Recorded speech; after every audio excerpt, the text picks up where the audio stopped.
Good evening, everyone, and welcome to AstroNights Live, presented by the Krista McAuliffe Center for Integrated Science Learning at Framingham State University.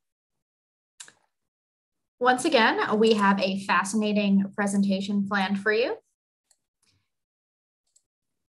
And I'm so glad you have chosen to spend your evening with us. My name is Mary McDonald.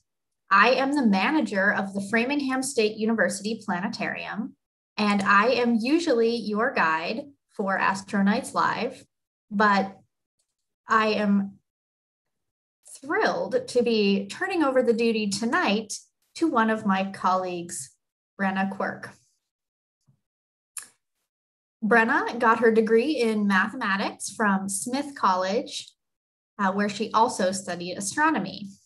And since graduating, she has worked in the planetariums both at Framingham State and the Museum of Science in Boston. And for the past year, she's been contributing to our virtual programs in a very significant way. And I am very happy to have her host AstroNights Live tonight. I will be returning as the voice of AstroNights Live next month. And I hope that you will continue to join us because we do put a lot of work into preparing different presentations every month.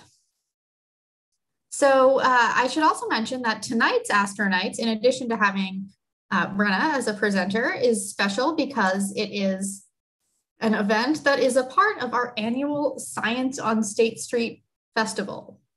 This is a science festival that we hold every year, but this year it is being held virtually. And that has allowed us to have even more events, more participants. It's a 2-week program. So we've had a lot of exciting programs this week already, some of which will be found on our YouTube channel recorded, many of which are already there. But we have another exciting week of programming coming up next week. And you can find all of it at our website, cm-center.org/SOSS, which is in the chat. We hope you will check that out. So regarding tonight's presentation, it will be about 20 minutes in length, after which we will be able to answer a few of your questions. You might have noticed that the chat is open at the moment, but we are going to probably close that down during the presentation. So we'll be doing the question and answer using the Q&A function, which is at the bottom of the window. We would like to ask you to hold your questions till the end of the presentation because they just might get answered during the presentation itself. If you're joining us via YouTube Live tonight, unfortunately, Q&A is not available through that service. So just sit back and enjoy. Whether you are joining us on YouTube Live or Zoom, we recommend that you take a moment to locate the full screen feature for that app for the best viewing experiences. Many of the resources that may be mentioned during the program tonight will be available on our website. So don't worry about writing anything down. Everything will be there waiting for you. And in particular, so that's the general, on the screen, you see the general website for AstroNights. But I actually just wanted to put in particular the event page for tonight's event, which is where you'll find all the resources and materials associated with tonight's event. The topic we're going to be discussing tonight really lends itself to further research and participation even on your end. So I think you really might be interested in some of these resources. Everything will be there for you. So just come visit that anytime. You will be invited to complete a survey at the end of the program. We do really appreciate it if you would take a few minutes to do that, no more than 5 minutes it should take. It helps us to plan future AstroNights events. So now, without any further ado, I would like to officially introduce our presenter, Brenna Quirk. Brenna, the sky is yours. Thank you, Mary. Let me go ahead and let the sky be all of yours too, so you can see it. So like Mary said, my name is Brenna. I'm going to be your guide for today's program. So I wanted to start us off today by taking a look at the sky a couple minutes ago. Well, if it wasn't so snowy, this is what the sky might look like out there. So we are starting off looking at tonight's sky at about 7 p.m. And I'm going to go ahead and set the sun, but I did want to start before the sunset because there's something I want to show you in the sky. So if you look just behind the sun as it sets, you might notice something. All right, let me pause right here and point this out. So this little bright spot that you see right here following the sun down below the horizon, that is actually the planet Venus. Now, if you try to look for Venus in this actual sky, it might be a little bit harder to see than it is on here because it is very close to the sun, which is very bright. But I did want to make sure to point it out tonight since we are going to be talking a lot about planets, and Venus is one of the 2 planets that's up in the night sky tonight. But now that we have gotten to see Venus, let's go a little bit later into the night so that we can actually see the rest of the stars. Get it completely dark out here. All right, and I will go ahead and pause the clock at about 8:30. Yeah, that looks good. All right, so the first thing you might notice in the sky right now is the moon. Pretty bright, pretty easy to spot, but it is a crescent moon tonight, which actually makes it a good night for looking at the stars. Because although the clouds might block your view, the moon's brightness won't make it too difficult to see the other stars around it. And we can actually use the moon to help us find the other planet that is up in the sky right now. So if you've been watching any of our recent AstroNights over the past few months, then you probably already know which planet this is. But if you look just above the moon and a little bit to the left, you'll see it right there. We have the planet Mars. So Mars is getting a little bit harder to see. It's getting a little bit dimmer as we head towards the summer, but it's still up there. So for the next few days, it'll be somewhere around the moon up in the sky. And I also wanted to point out a couple of constellations that you can find pretty easily. So the first one that I want to take a look at is Orion. This is one of the sort of most well-known winter constellations. So it is starting to set earlier and earlier every evening as we head towards summer. So if you want to look for Orion, you should do it relatively soon before it starts setting, before it's dark out. So in order to find Orion, you want to look for, if you go below Mars and a little bit to the left, you will notice these 3 bright stars here all lined up in a row. That is Orion's belt. And then from there, we can find the rest of Orion. Almost straight up from those stars, there's a bright star that has kind of an orange color. That is the star Betelgeuse, and that's one of Orion's shoulders. So Orion is the hunter, and you can find his other shoulder here, and then his feet are these 2 bright stars down here. And Orion is thought of as holding a bow or a shield. So if you look right in front of him, you'll find this little curve of stars right here, which is the shield. So that's connecting all the stars in Orion. And the other constellation that I want to point out is right in the same area of the sky. If you look right in front of Orion, you will spot another bright star with kind of an orange color. That is a star called Aldebaran. And we'll come back to Aldebaran in a minute, but this is part of the constellation Taurus, the bull. So this star is part of a little V shape of stars that you can find right here, which is the head of the bull. And then his horns go up kind of on either side of the moon tonight. So let's go ahead and connect the dots on Taurus as well. All right, so those are a few constellations that you can look for next time you're out looking at the night sky, but we are talking about planets tonight. So we already know that there's 8 planets in our solar system, but what about beyond that? So when we look up at the stars, people have always wondered if those stars have planets like our sun does. So I want you to take a minute, look at all these stars in the sky and think about how many of these stars do you think have planets around them? If you're watching with someone, you can discuss with them. How many would you guess have planets?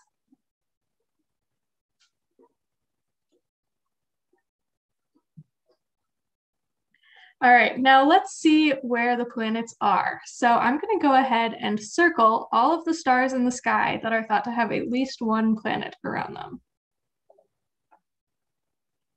So maybe we're expecting this many, maybe not. If we take a little bit of a look around the sky, you can see that all across the sky, there are stars with planets around them. Even some of the really bright stars that we see in the night sky, like Aldebaran right here in Taurus, that is thought to have at least one planet around it. So there's really planets all across the sky. And we have a name for these. We call them exoplanets or extrasolar planets, which just refers to any planet around a star outside our solar system. So you can also see that a lot of these circles look like they're just circling empty space right now. That's just because the stars are too dim or too far away for us to see with our eyes, but there are stars there with planets around them. And the planets themselves, unfortunately, are impossible to see with your eye. They're really tiny. You wouldn't even be able to see them with a telescope. So exoplanets are not a great stargazing target, but there's still a lot to learn about them. And you might be wondering how we know that they exist if we cannot see them, but we'll answer that question in just a minute. But to start our discussion of planets tonight, let's take a look a little bit closer to home. So our sun is very similar to a lot of those stars in the sky that have planets. And our sun has 8 planets orbiting it. So let's zoom out a little bit so that we can see all 8. So before we take a look at any other planetary systems, I want to define just a couple of terms using these planets that we are very familiar with. So you may have heard the term Earth-like when talking about exoplanets. It comes up a lot in the news. But what does that really mean? So let's take a look at our solar system to get a good idea. Sort of the first main requirement for a planet to be Earth-like is that it is similar in size to Earth and made of the same kind of stuff. So has a rocky planet with a hard surface. So that eliminates all of the gas giants out here. So we can zoom back in to just these inner planets in our solar system. Now, the second thing when we're thinking about Earth-like planets is water, right? That's one of the really iconic things about Earth is how much water we have on the surface of our planet. So in our own solar system, we can pretty easily find out if the planets around us have water on the surface, which they do not have any liquid water on the surface. But when we're looking at planets in other solar systems where we can't see the actual planets, we need to figure out how to know if there's any water on the surface. So there's something called the habitable zone. And I'm going to bring up a picture here to help explain this. So this is just another view of our solar system. We have the sun in the middle and then the 4 inner planets here. These are their orbits. And so the habitable zone, sometimes called the Goldilocks zone, is the range of distance from a star where it's the right temperature to have liquid water on the surface. So if you're too close to a star and it's too hot, and if you're too far away, then it is too cold. So you want to be in the green zone here where it is just right. And this distance, this zone, is going to be different for every star. If a star was much, much larger than the sun and much hotter, then all of these planets would be too close. They'd be too hot. So depending on the size and temperature of the star, the planets need to either be closer or farther to have the right environment for liquid water on the surface. And you can see that Earth is comfortably right in the habitable zone, but Venus and Mars are pretty close too. Mars looks like it's just inside the edge of the habitable zone here. But like I mentioned, neither of those planets have liquid water on their surface, at least not right now. So you can already see that just because a planet is Earth-like on the surface doesn't mean that it is really closely resembling Earth. But even so, we know that all life on Earth requires liquid water to live. So Earth-like planets that are similar in size and composition and are in the habitable zone around their star are the most logical place to look for life beyond our planet. All right, so now to answer our question of are there any planets out there like Earth, we need to first find those exoplanets. And like I said earlier, it's not as easy as just pointing a telescope at a star. So we'll look at two of the most common methods for exoplanet discovery. So for the first one, you know that usually a star is pretty stationary. You can see all of the planets are moving here, but our sun is just sitting still right in the center of the solar system. But if there is a really big planet orbiting a star, then that planet's gravity actually can pull on the star and can make it wobble a little bit. So this is an illustration of that happening. When there's a really massive planet orbiting close to a star, the star can wobble a bit. So when we look at an actual system like that, we can't see the planet. We can't even see the wobble, but we can detect the wobble by looking at the star's light. So the wavelength of light coming from the star actually changes a little bit. It gets stretched out as the star moves slightly away from us, and then it gets a little bit compressed as the star moves towards us. So by taking a look at the light and observing over time from a star, we can see those changes in the star's light, which can tell us if there's a planet orbiting the star, can tell us how big it is, how quickly it orbits the star. So we can get a lot of information just from looking at the star's light. But this method, which by the way, a lot of people call it the wobble method, because the star is wobbling. But this is only really good for detecting really big planets. And really big planets are usually gas giants like Jupiter and Saturn. So if we want to find Earth-like planets, we need a method that lets us find smaller planets. And luckily, scientists have a pretty good method for finding small planets too.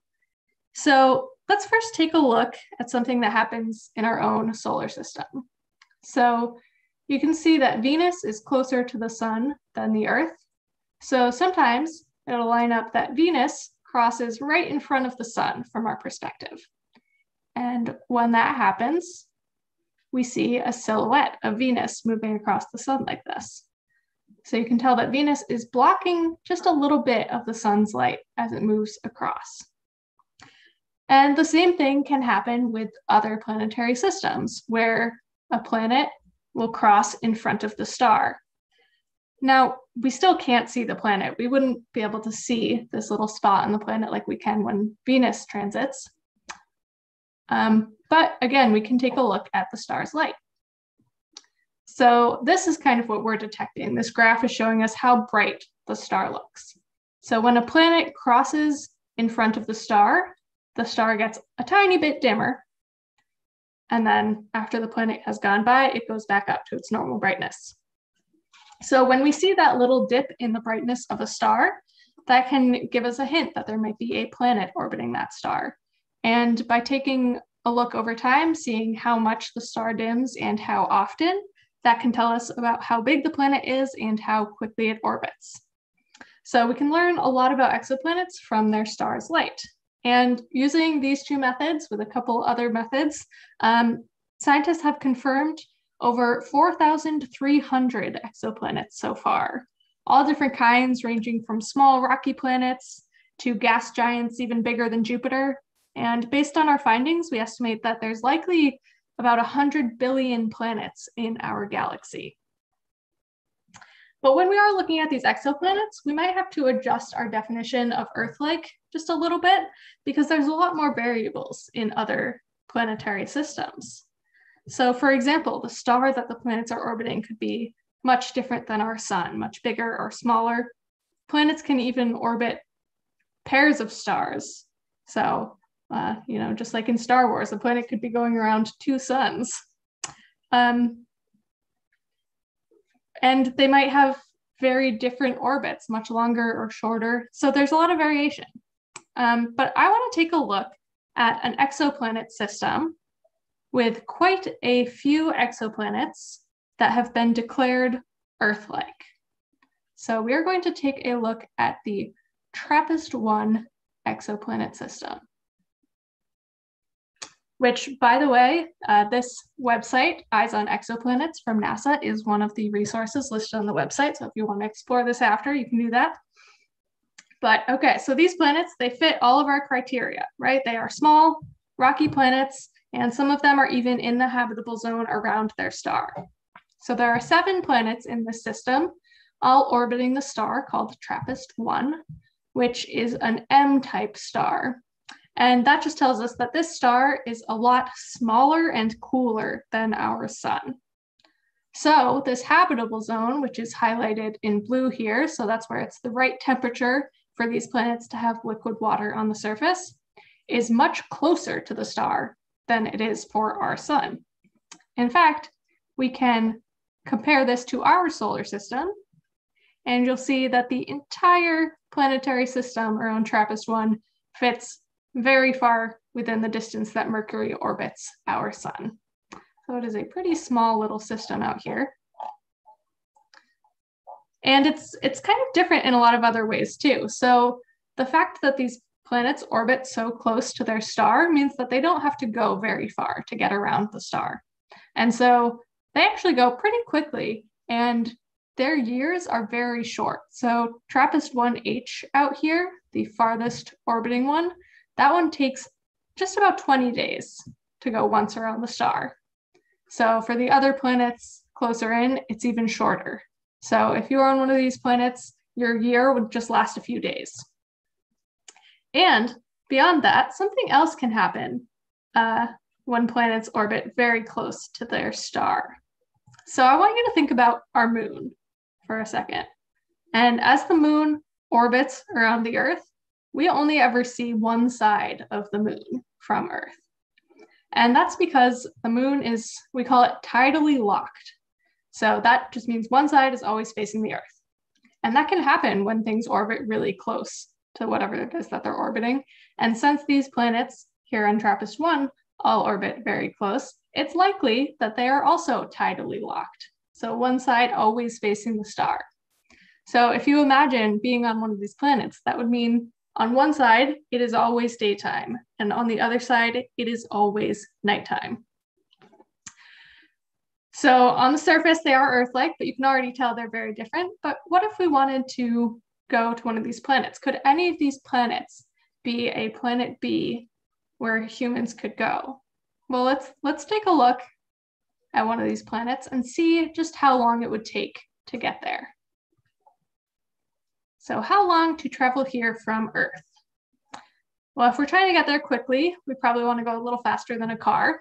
And unfortunately, we have not managed to travel at light speed yet. So we'll go for the next best thing, which if the Voyager is the fastest spacecraft that we have sent out into space. So if we could travel that speed, the fastest spacecraft that we've sent out into space, it would take 716,000 years to get to this planetary system. All right, so these planets are Earth-like, but it's clear that living on one of these planets would be very different from living on Earth. And it would take 716,000 years to get there. And even the closest exoplanets to us, so our closest neighboring star, Proxima Centauri, has planets. It would take about 70,000 years to get to those planets. So despite the fact that we have discovered a lot of rocky Earth-sized planets in the habitable zone around their stars, it would be a challenge for life forms to live in these different environments, and it would be an impossible challenge for humans to get there, and really difficult to explore them in other ways. So compared to all of these challenges, taking care of Earth is actually pretty easy. So while it is an exciting possibility that the planets out there could support life, out of the billions of planets in our galaxy, Earth is the only one in reach that can support us. And we need to take care of Earth because there is no planet B out there. But still, despite the fact that humans can't go and live on any of these exoplanets, there's still a lot of value to studying them. Learning about the other planets out there can help us learn about our own planet.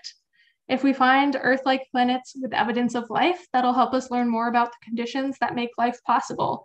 And overall, the study of exoplanets can help us understand Earth better and appreciate our home planet even more. All right, so now I want to take some time to answer some of your questions. So let me open up the Q&A window. And if you have questions that you've been holding on to, you can go ahead and put them in there now. Hey, everybody. Yeah, so definitely start putting your questions in the Q&A. And while Brenna is taking a moment to look at those, I did just want to actually share with you the event page, which I did not do earlier. Sorry about that. That's in the chat right now. And that is where you can go to find some really great resources on exoplanets. So if you don't get a chance to ask a question tonight, there's lots of great resources there, including the one Bretta just mentioned, Eyes on Exoplanets. So Bretta, you can start taking it away with the questions. All right, so I will go ahead and answer this first question that I see right here. What are light years? So that is a very good question. I was telling you how far these things are. So light is the fastest moving thing in our universe. And 1 light year is the distance that light travels in a year. So I don't know off the top of my head exactly how far it is, but it is very, very, very, very far. All right. Let's see if we have any other questions.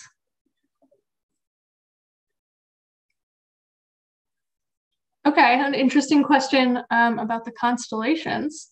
So have the constellation shapes always looked like they do now? So in terms of like human history, they have looked pretty similar.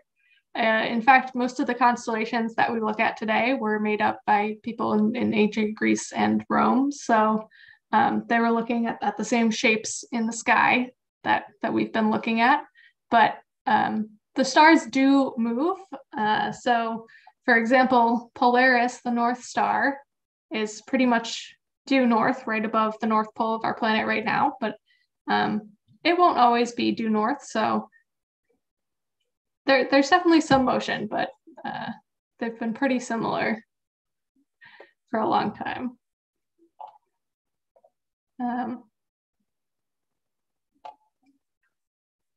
All right, I'm going to take another question here from Stephanie. How many years will it take to go to the extraterrestrial planets?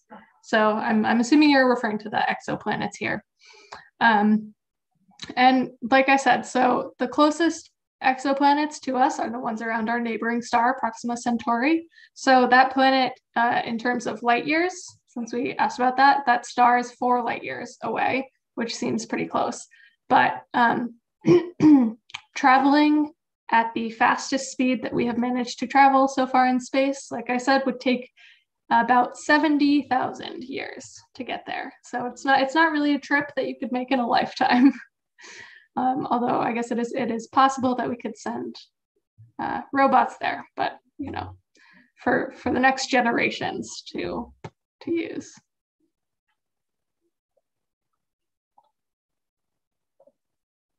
All right. I have an interesting question from Arjun, which is not super on topic, but I will answer it. When will the sun go supernova? And I will let you know that last month our AstroNights was about the life cycle of stars. So if you're interested in learning more about this and you didn't get a chance to see that one, you can go watch the recording on our YouTube channel. But actually our sun is too small to go supernova. So the life cycle of a star plays out kind of according to the mass of the star. And only really, really massive stars end up going supernova at the end of their life. So our sun is more likely to sort of puff up into a big red giant and then just kind of quietly shed the outer layers and become a planetary nebula. And a supernova, on the other hand, to answer Stephanie's question, when a really massive star ends its life, instead of gently shedding the outer layers, all of the mass of the star collapses in and rebounds in a giant explosion shockwave. And they are very pretty and very bright, but that will not happen to our sun.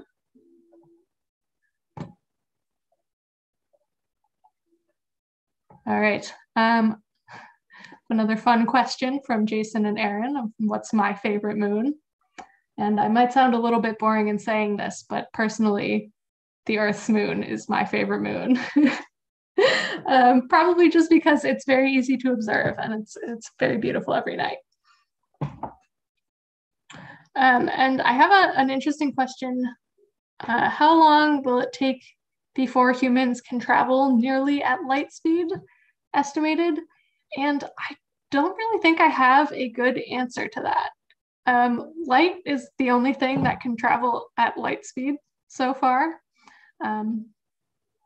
And we haven't managed to get really anywhere near light speed yet. So I don't think I can tell you exactly how long it will take before humans can travel nearly at light speed, but maybe that's something that you could study and work on and help us get there quicker.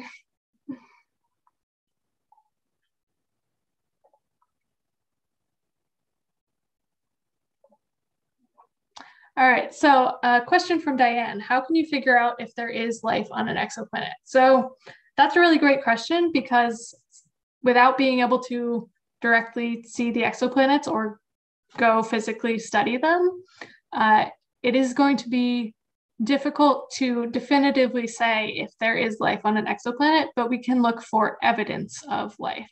So the first step in that is finding an environment where life could exist, which is sort of what we talked about during the program today. So finding a planet that has liquid water on the surface, since all life that we know of on Earth requires liquid water. We expect that if we're trying to find life, we want somewhere with liquid water on the surface. But beyond that, we can actually look for other evidence in the atmosphere of a planet, or in different compounds that might suggest evidence of life. And so that's a little bit trickier to do, but you can actually figure out some stuff about exoplanets' atmospheres by looking at their star's light as well. So if a planet is passing in front of the star, that means that the star's light is shining past the planet and through the atmosphere too. So you need a lot of light from the star to be able to figure that out, but it is possible. And so you might have, if you look up like Earth-like exoplanets, a lot of times you can see that they might mention, oh, this planet is suspected to have such and such a compound in the atmosphere. And so by looking for different organic compounds, that is a way that we can find more evidence of life on exoplanets.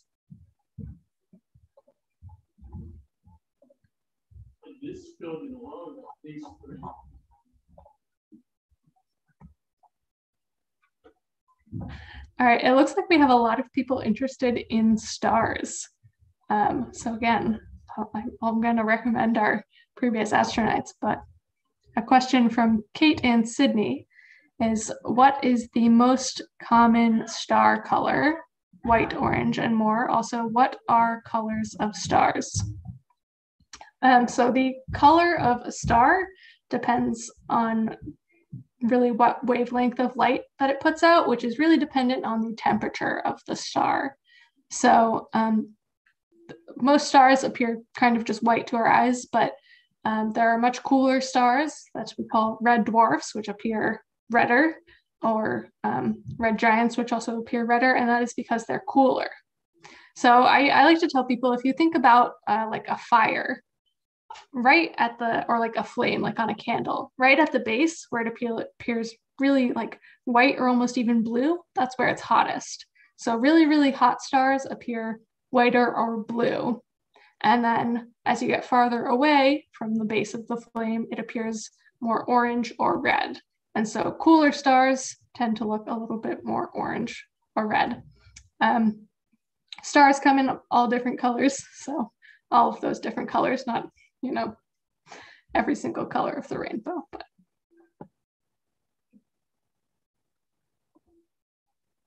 Okay.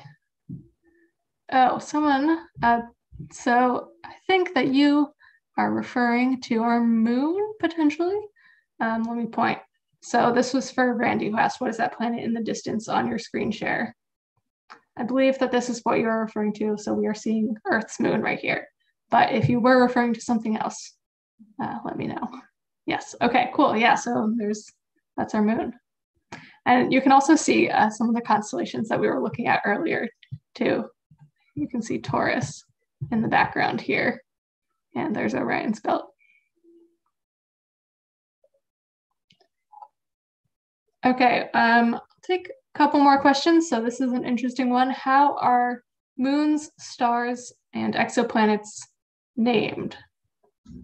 So a lot of moons, like in our solar system, each planet has like a different naming scheme.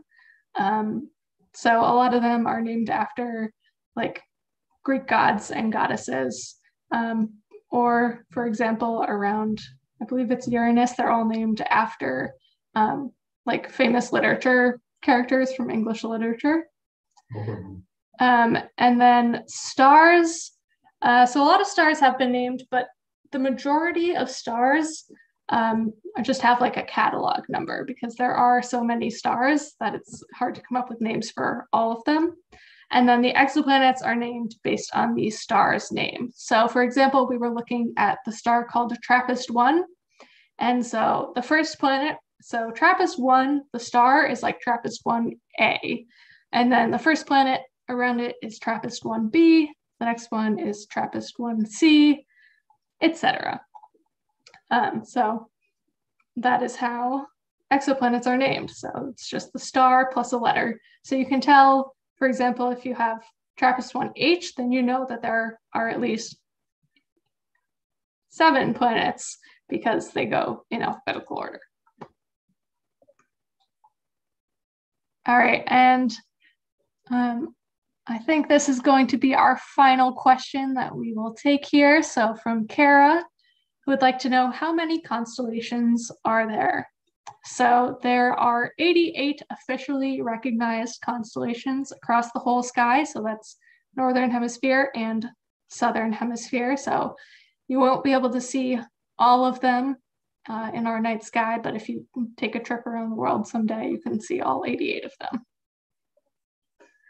All right, so thank you everyone for joining us tonight. I hope that you learned a little something, and you can definitely take a look at the website if you want to look at the Eyes on Exoplanets or any of the other resources that we have available there.